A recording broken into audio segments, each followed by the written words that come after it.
Vous en pensez quoi? De quoi? D'eux. Je pense que ce sont des gens qui ont effectivement de bonnes raisons de manifester pour non seulement se faire entendre et écouter, mais aussi pour qu'on agisse et que par exemple tout ce qui est question des référendums d'initiative citoyenne soit effectivement mis en place par l'Assemblée nationale avec, je dirais, la majorité qui est au pouvoir et qui ne veut rien entendre. Mais peut-être que, je ne sais pas, ils sont peut-être aussi un peu intelligents quelquefois. Vous avez marché, vous, avec les Gilets jaunes? Jusqu'à présent, non. Mais je suis de très près les choses, effectivement. Vous soutenez, mais vous ne marchez pas avec? Je soutiens, je ne marche pas pour d'autres raisons, mais physique en particulier. Mais... Donc, et vous pensez qu'on peut attendre un changement institutionnel de ce qui s'est passé? Je ne crois absolument pas pour le moment, en tous les cas. C'est-à-dire que quand on entend qu'il faut frapper vite et fort, comme dit monsieur le Premier ministre en Allemagne, à Aix-la-Chapelle, concernant justement les changements de l'État, compte tenu du fait que l'on dit toujours il y a un cap et on n'en bouge pas, pourquoi voulez-vous que ça change, en tous les cas, dans l'état actuel des choses? Ils sont là, c'est pour ça. C'est parce qu'eux, ils ont bien entendu, effectivement, que le cap, il est bien tracé, effectivement, par quelqu'un qui est M. Macron et tout son gouvernement. Donc, ils ont raison, effectivement, d'essayer de faire en sorte que la pression fasse enfin changer ces choses. Je crois que la meilleure solution, peut-être que c'est à ça qu'on arrivera, il va falloir faire peut-être des élections législatives. Peut-être. On va voir.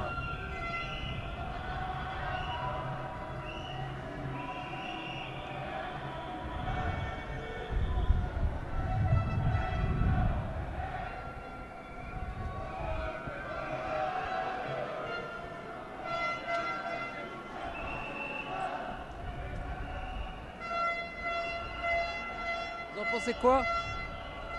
Comme je viens de dire à mon fils, on a un proverbe en arabe qui dit ce qui a la main dans le feu, c'est pas comme celui qui a la main hors du feu.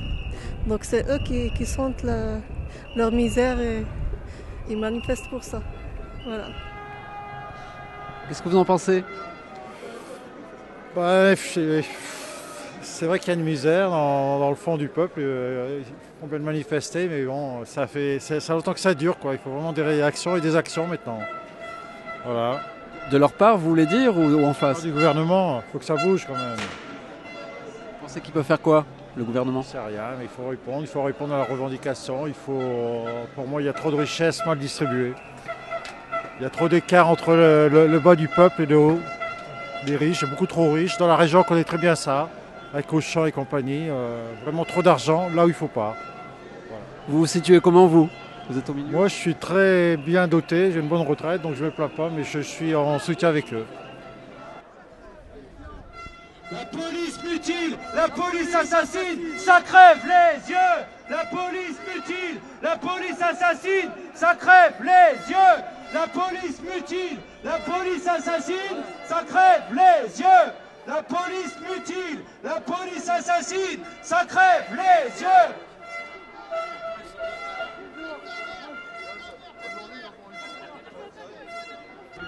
Qu'est-ce que vous avez mis derrière? Ah oui, l'assurance retraite. Non, c'est pas vrai, quoi. Si, c'est vrai. C'est vrai. Vous touchez 698,2 € Ouais. mensuellement. Mais comment vous faites? On fait avec. On fait avec. Quand on a payé les factures, eh bien, il ne nous reste plus rien. Et j'espère que ça changera. Et en ce moment, je suis en train d'avoir des pensées, c'est-à-dire trouver quelques personnes qui puissent être avec moi, parce que je voudrais aller jusqu'à Paris rencontrer le président. Ça, je voudrais lui parler vraiment dans les yeux. Et je pense que j'y arriverai. Parce que les personnes handicapées, ils doivent être augmentés tout de suite à 1 200 €. Parce que l'allocation adulte handicapé, elle a été augmentée de 40 €. Mais ça, c'est grâce à moi. Il y a, en 2017, je l'avais rencontré à Roubaix. Et j'ai su lui parler et il m'avait compris. Macron. Vous avez rencontré Macron et vous l'avez... J'ai la photo, hein. Je peux vous la faire voir. Mais je vous crois, il n'y a pas de problème. Et c'est pour ça que je suis prêt à le rencontrer une deuxième fois. Et c'est en dialoguant, je crois, qu'on peut y arriver. C'est pas en être dur envers lui. Si on lui parle, qu'on dialogue bien, je pense qu'il va comprendre la situation. Vous pensez qu'il ne comprend pas, là? Ben là, il comprend. Il comprend peut-être pas parce qu'on est peut-être trop dur dans la rue. Mais j'ai l'impression qu'il est un peu dur d'oreille, quand même. Lui, il est un petit peu dur.